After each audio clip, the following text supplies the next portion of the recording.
The picnic tables in my aunt's backyard were arranged in a horseshoe the way they always were for the 4th of July. Paper plates and red plastic cups and the specific smell of lighter fluid and cut grass that I had been breathing every summer of my life since I was 7 years old. My cousin was in the middle of a story about himself. He had been in the middle of a story about himself for approximately 20 minutes, and the story, as it always did, had migrated toward the business, toward the numbers, toward the version of events in which he was the person who had built something from nothing. I was sitting at the end of the left table listening and not saying anything, which was what I always did, which was what I had done for 3 years, while that version of events calcified into the family's operating truth. And then his father stood up. I want to tell you what he said and what happened after. But to understand why a man who had spent 22 years in the United States Army Special Forces stood up at a backyard barbecue and used the specific voice he used, you need to know what had been built and what had been taken, and how long I had been sitting quietly at the end of that table. My name is Teresa Kowalski. I am 38 years old. I am a 7th and 8th grade English teacher at Millbrook Middle School in Millbrook, Ohio, where I have taught for 11 years. Before that, I spent 3 years as a substitute in the same district while I finished my master's degree in education at Wright State University in Dayton, Ohio. At night, while working the day shift at a hardware store on Route 40 in Millbrook that has since closed. I am telling you this because the specific texture of how I got to where I am matters to what comes next, which is that I also built, in the evenings and on weekends, starting in 2017, a tutoring and test prep company called Kowalski Academic Services that by 2023 had 12 contracted tutors, 340 active student clients across 4 counties, and gross annual revenue of $280,000. I built it on a laptop at my kitchen table after my students went home, using the curriculum frameworks I had developed in my own classroom and a client management system I designed myself in a spreadsheet that took me 4 months to get right. My cousin Tyler is 34 years old. He has a business administration degree from a state school in Columbus and has worked in sales in various capacities since graduation. In 2019, I brought him on to handle client outreach and scheduling because I was managing growth I could not manage alone, and he was available and family, and I trusted the combination of those things more than I should have. I gave him a commission structure and a title that said Client Relations Manager on the email signature I set up for him. I want to be accurate about what he did and what he did not do. He was good at the phone calls. He was good at the initial client conversations. He was not good at understanding the difference between being the person who made the phone call and being the person who built the thing. The phone call was about. I kept every version of every curriculum document I had ever written in a Google Drive folder that had been active since 2017. The folder had a creation date. The files had creation dates. The version history on every document showed every edit I had ever made, time-stamped, attributed to my account. I am a teacher. I document things. It is not a strategy. It is just how I have always worked. The thing I valued most, the thing that had organized my professional life from the beginning, was the work itself. Not the recognition of it. Not the credit. The actual work, the curriculum, the students, the specific satisfaction of watching a kid who had been failing standardized reading assessments start to understand how inference questions were constructed and begin to get them right. That was what the business was for, and what it was built on. And it was the thing Tyler had no ability to replicate, and therefore no ability to understand. Which I think is the most accurate explanation for why he eventually decided to tell a different story about where it came from. I noticed the first version of the different story at Christmas of 2021. Tyler was describing the business to my Uncle Frank's college roommate, who had driven up from Cincinnati for the holiday, and he used the word "we" in a way that distributed the founding of the company evenly between us. I registered it. I did not correct it. I told myself it was imprecise language at a Christmas party and not worth an argument over potato salad. I found out later that while I was deciding it was not worth an argument, Tyler had already updated his LinkedIn profile to describe himself as the co-founder of Kowalski Academic Services. I had no reason to think it would keep going. That was my error. The backyard smelled like charcoal and the neighbor's sprinkler system. It was the 4th of July, 2023, a Saturday, the temperature somewhere in the upper 80s, the kind of Ohio summer afternoon that makes the air feel slightly thick. There were 22 people in my Aunt Diane's yard, 4 generations of the extended family, and a few neighborhood couples who had been coming to this barbecue since before I was born. Tyler was at the center table with his back to the fence, talking to my Uncle Frank's former business partner, a man named Gene, who had sold a manufacturing company in 2018 and who asked a lot of questions about revenue models. I had been listening for about 10 minutes when Tyler said it.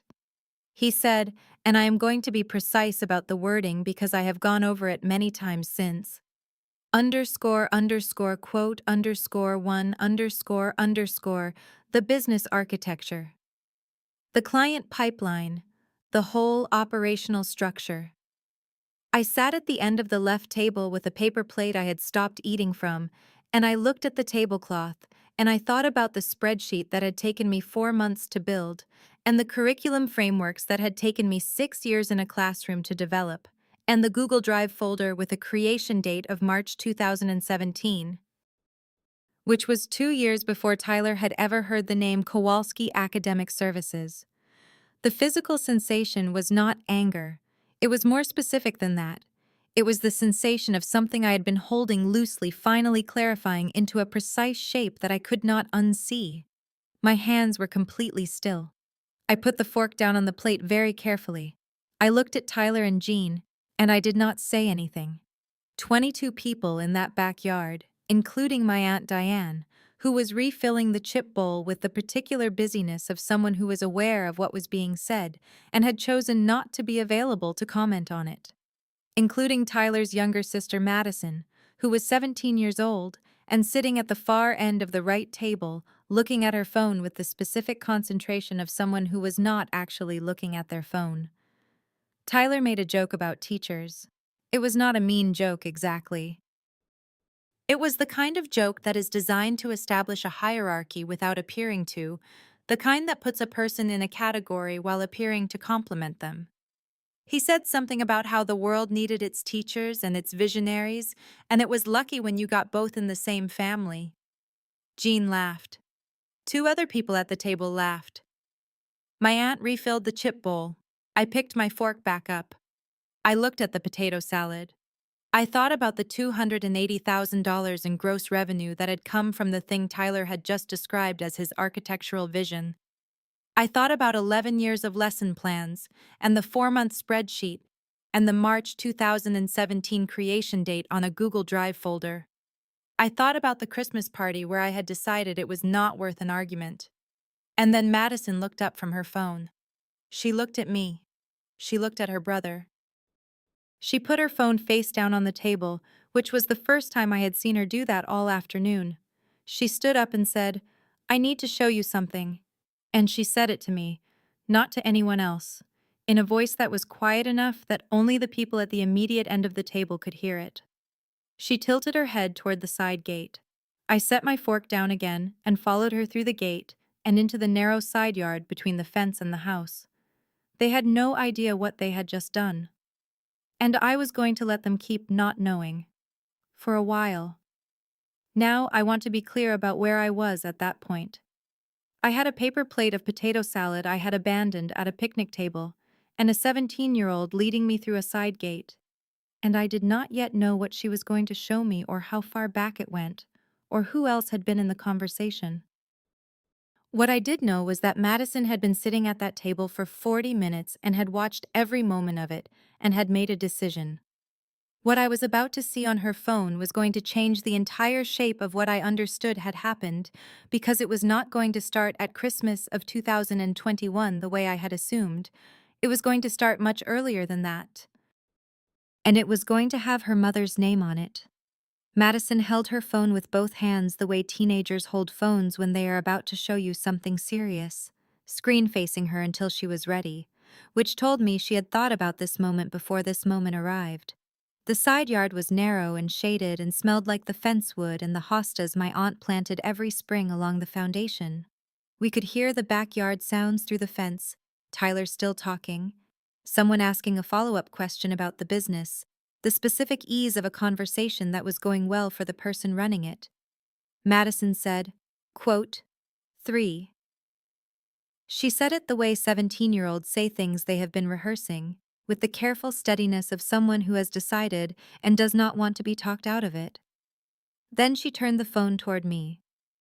The text thread was between Tyler and her mother, my Aunt Diane. It had been running since December of 2020, which was 6 months after Tyler had joined the business and 18 months before the Christmas party where I had decided not to make an argument over potato salad. The thread had 247 messages. Madison had scrolled to a specific one, dated February of 2021, which read, in Tyler's handwriting, I've been doing the sales and client stuff for 8 months, and honestly, I know this model better than she does at this point. If I start positioning it differently, nobody's going to know the difference. My aunt had responded, just be careful how you say it around Frank. I read it once, I read it again. I handed the phone back to Madison. She scrolled to 3 more. One from April of 2021, Tyler to Diane. Gene's coming to the 4th of July thing. He's the kind of person who respects someone who built something. I'm going to talk to him about it. One from June, Diane to Tyler. Teresa won't say anything, she never does. One from November of 2022, after an article about regional small business growth had mentioned Kowalski Academic Services by name in a list of growing education companies in Central Ohio. Tyler to Diane. Did you see the article? It says Teresa Kowalski founded it. I need to figure out how to handle that. I need you to understand what that last message actually meant. It was not someone casually mispresenting a situation at a family gathering. It was someone who had seen an accurate public record of what existed and had described that record as something to handle. The business I had built had been mentioned by name, attributed correctly, and my cousin's response was to treat the accurate attribution as a problem requiring management. Madison said, quote 9, I said yes. I gave her my number. She sent a screenshot folder of 31 messages. My phone buzzed in my pocket, and I put it there without looking at it. I said, quote 10. She said, quote 11. She looked at the fence, quote 12. I said I know. She said, quote, underscore 13. Quote, I said, quote underscore 14. Quote, she said, quote underscore 15. Quote, I said, quote underscore 16. Quote, we stood in the side yard for another moment.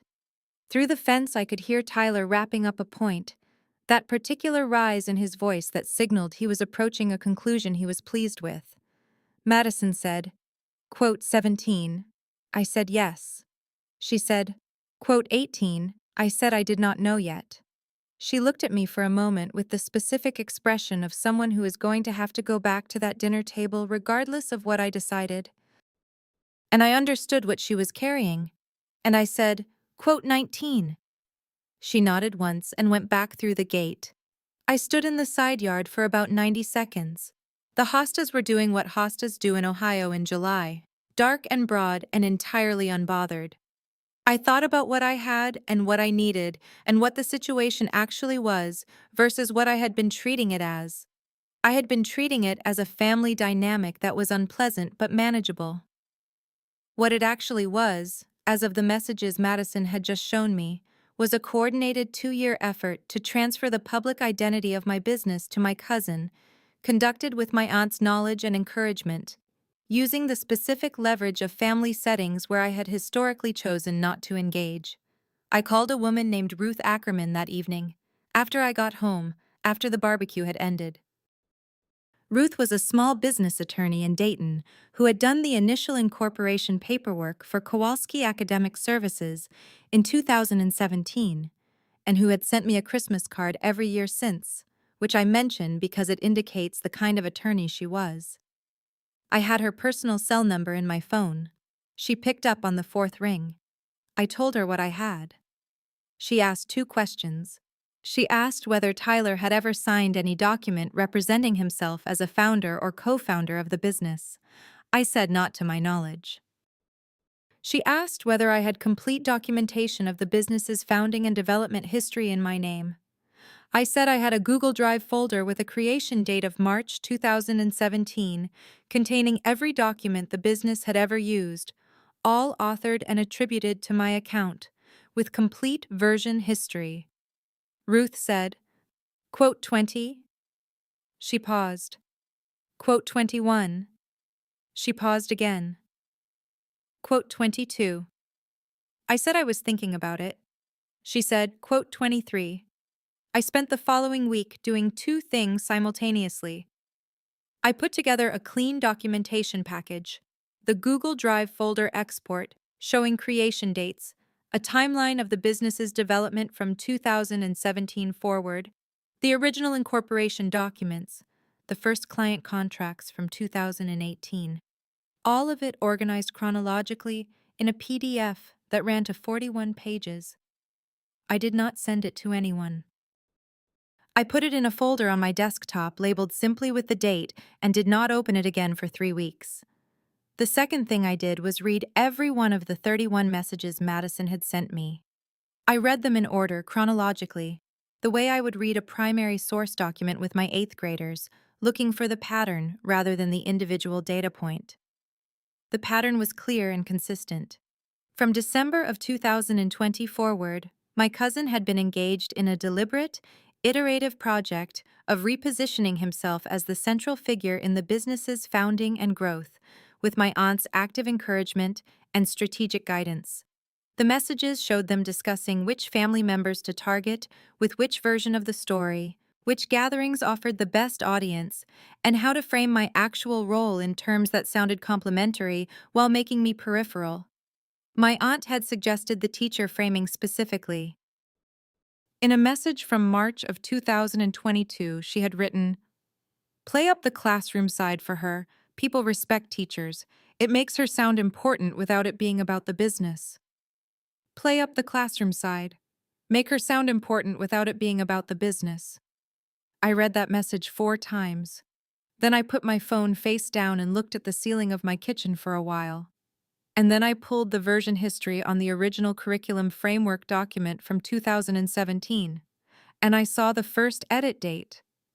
And I had to sit down, not because the date was surprising, but because seeing it in black and white with a timestamp made real something I had been treating as a feeling rather than a fact. March 14th, 2017.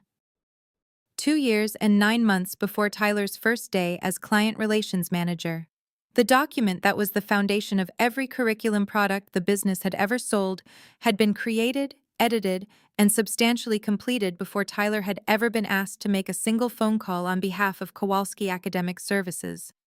I want to pause here because I think honesty requires me to say what the following 3 weeks were actually like, which was not organized or strategic in the way I am making it sound.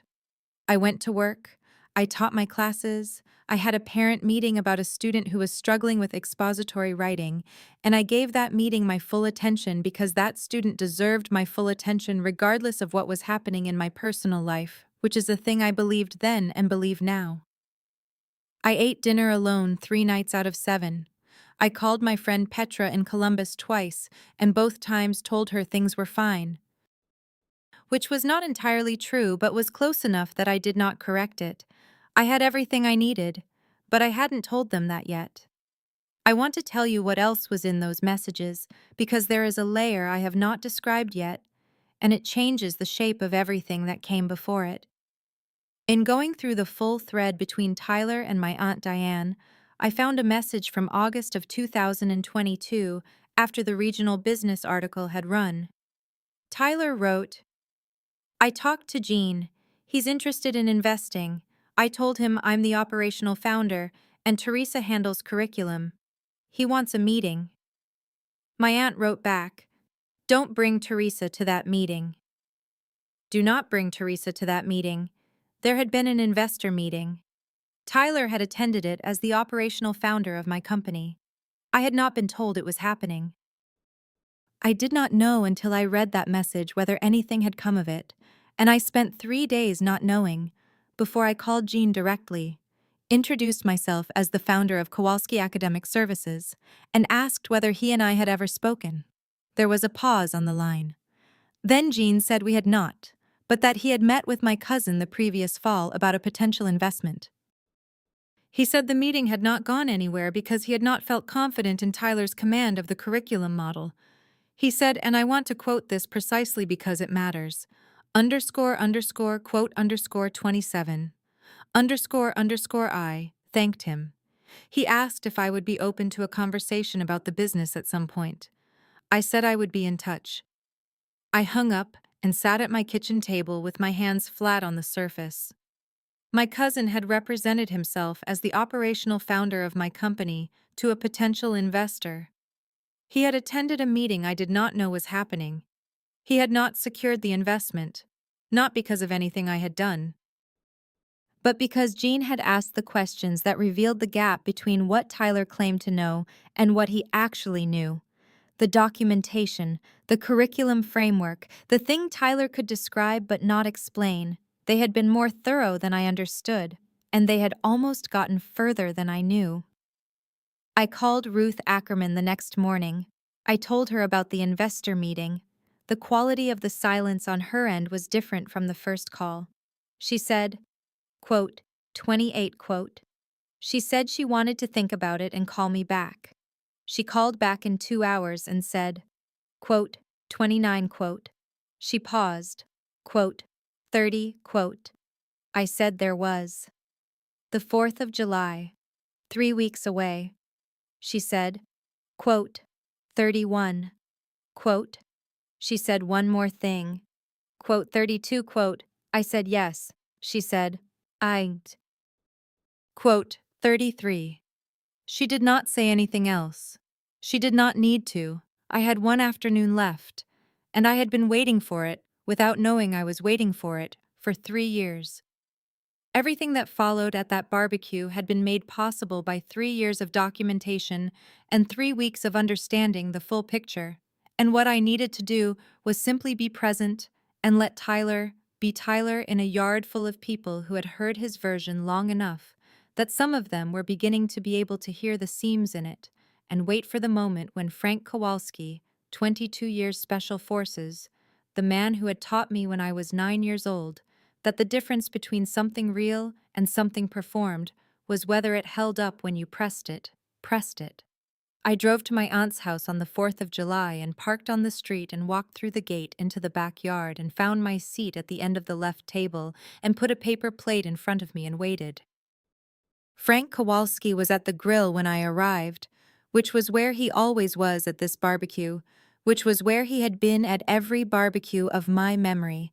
A man who had spent 22 years in the United States Army Special Forces and who had retired as a sergeant major and who grilled chicken with the same economy of movement he applied to everything.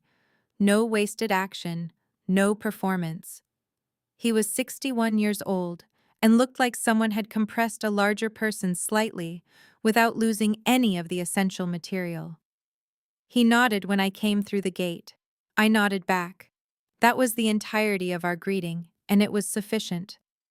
I wore a plain blue cotton dress and flat shoes, which was what I wore to this barbecue every year, which was a choice I had not thought about consciously, but which I understood afterward was correct. Because the point was not to signal that something was different.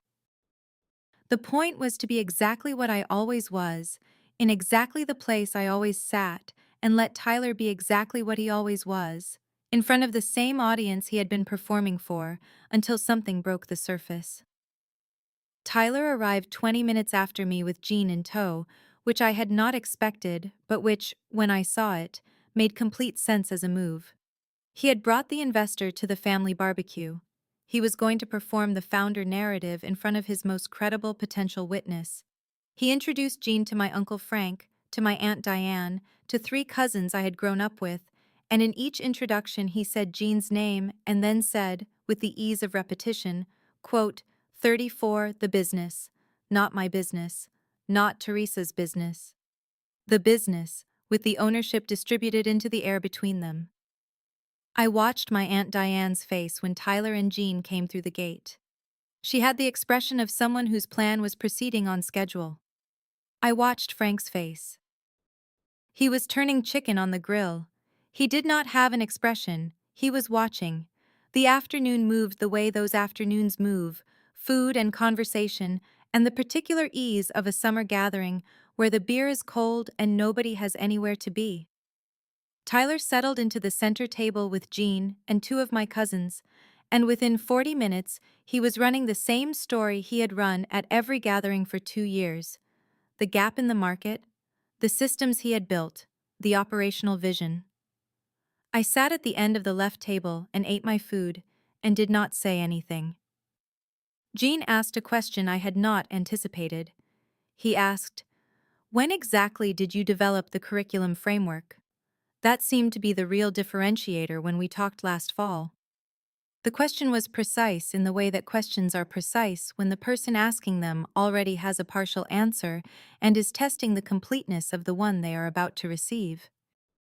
Tyler said, it developed organically over the first couple years. It was an iterative process. Organically. Iterative process. I set my fork down on my plate very carefully. I did not look up immediately. I looked at the tablecloth and I counted to 3, and then I looked at Tyler. Frank had turned from the grill. He was holding the tongs at his side, and he was looking at Tyler, and he had the specific quality of stillness that I recognized from the one time as a child I had seen him respond to something that required a response, which was not the stillness of a person deciding what to do, but the stillness of a person who had already decided and was giving the situation one more second to correct itself before he acted. Tyler kept talking. He said the curriculum model had evolved through client feedback and market testing, and that the real skill had been knowing which elements to systematize. He said it with the confidence of someone who had said it enough times that it had acquired the texture of memory. Frank said, "Tyler." The backyard went quieter, not silent, quieter. The specific acoustic shift of a space where 22 people have registered that something is different without yet knowing what. Tyler turned. He said, "Yeah." Frank said, "When did Teresa start building the curriculum?" It was not a question inflected as a question. It was a question inflected as a statement of something already known, which is a different thing entirely, and Tyler heard the difference. I watched him hear it. His face did a small reorganization, the easy confidence pulling back slightly, recalculating. He said, "She's been involved from the beginning." Frank said, "I know she has. She built it from the beginning, 2017, on that laptop at her kitchen table. I drove her to get that laptop." He said it without heat. He said it the way you state a fact about a thing you witnessed. He looked at Tyler for a moment. Then he said, "Apologize. Right now." The backyard was very quiet.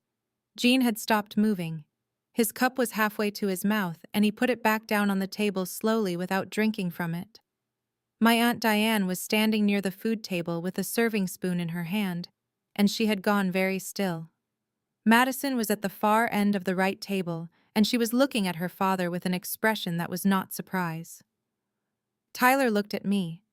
His face had the specific quality of a person who has just had the architecture of a story they have been telling collapse in a single sentence, who is now standing in the space where it used to be, and does not yet know what to do with that space. He said, "Teresa, I."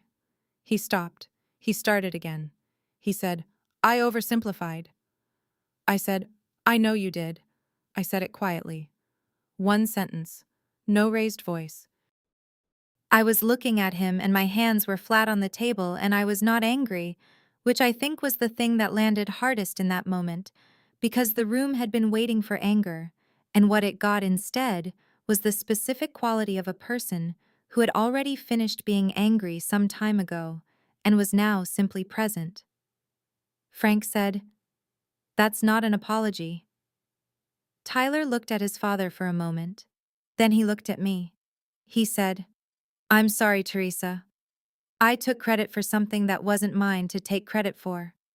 He said it in the flat, careful voice of someone saying a true thing they do not want to say. It was not a complete accounting, it was the beginning of one. I noted the distinction and accepted what was there. Jean set his cup on the table and looked at it.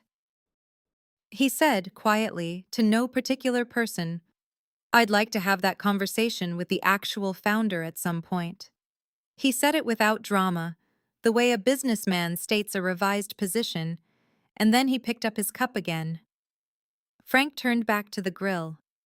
He picked up the tongs and turned the chicken, and the backyard slowly resumed its sounds, the conversations restarting, the kids going back to whatever they had been doing, the specific acoustic texture of a gathering that has passed through something and come out the other side. My Aunt Diane put the serving spoon back in the bowl and went inside the house and did not come back out for 15 minutes. I sat at the end of the left table and finished my food. After the barbecue, in the parking area on the street in front of my aunt's house, Frank walked out at the same time I did. He stopped by my car. He said, quote, 49, quote, I said, quote, 50, quote. He looked at the street for a moment. He said, quote, 51, quote, I said, I did not know. He said, quote, 52, quote. He put his hand on my shoulder briefly, the way he had done when I was 9 years old and had fallen off my bicycle in this same street and had not cried, and then he walked to his truck. I sat in my car for about 2 minutes. I did not run cold water over my wrists. I did not do anything in particular. I just sat in the car in the afternoon light with the windows down and the sound of the neighborhood doing its ordinary things. And I thought about my grandmother saying I was the one who actually did things, every Christmas, to her son. And I thought about a Google Drive folder with a creation date of March 2017. And the two things seemed to belong together in a way I could not have articulated, but did not need to. Tyler called me 11 days after the barbecue. He said he wanted to talk about the business and his role in it going forward. The call lasted 22 minutes. He acknowledged, specifically, and on the record of the conversation, that he had not founded the business and had not built the curriculum framework and had represented himself inaccurately to Jean and to the family. He asked if he could stay on in client relations. I said I would think about it. I have not yet given him a final answer. That is not a decision I have made from anger. It is a decision I am making carefully, with Ruth Ackerman's input, because the business deserves a careful decision and not a reactive one. My Aunt Diane has not addressed any of it directly. She sent me a text 3 weeks after the barbecue that said, "I hope things are okay between you and Tyler." I read it twice and put my phone down and did not respond that day. Eventually, I responded with, "We're working through it." That is the entirety of what has passed between us since. I do not know what she tells herself about her role in what happened. I have stopped trying to determine that from the outside. Jean and I had coffee in September. He asked thorough questions about the curriculum model and the growth trajectory and the tutor-contractor structure. He made no commitment. He said he would be in touch in the new year. I said I looked forward to it. There is one more thing I haven't told you yet. Ruth Ackerman sent me a letter in October, a formal letter on her firm's letterhead, which she had never done before in 6 years of occasional professional contact. The letter stated that based on her review of the documentation I had provided, the business history of Kowalski Academic Services was unambiguously attributable to me as its sole founder, and that the documentation was sufficient to establish that fact in any legal, financial, or professional context in which it might need to be established. She said she was sending the letter because she thought I should have it in writing from an attorney, in a form I could use. She charged me nothing for it. At the bottom, below her signature, she had written in pen, "Your grandmother was right." I do not know how she knew about my grandmother. I did not ask. I am back at Millbrook Middle School. It is a Tuesday in October, and I have a stack of expository essays on my desk that need comments before Friday, and a tutor scheduling conflict for next week that needs resolution and a client intake call at 4 o'clock this afternoon. This is what the business looks like from the inside on an ordinary day, which is to say, it looks like work, which is what it has always looked like and what I have always been willing to do. The Google Drive folder is still there. March 14th, 2017. The creation date has not changed and will not change and did not need anyone to defend it. It just needed someone to be present in the right room when the question was finally asked out loud. Frank's letter is in the accordion folder on my desk, next to Ruth's letter. I did not plan to keep it there. It is just where it ended up, which seems right. On Tuesday mornings, I make coffee and open the laptop and start with the scheduling and then move to the curriculum work, in that order, the way I have done it since 2017. The laptop is not the same one. I replaced it in 2021, but the folder is the same folder, and the work is the same work, and the date on the first document is the date it has always been. If any part of this is familiar to you, I would want to hear about it in the comments. And if you want to know what Gene said when he called back in January, that conversation has an outcome I did not predict, and that I think you will want to hear.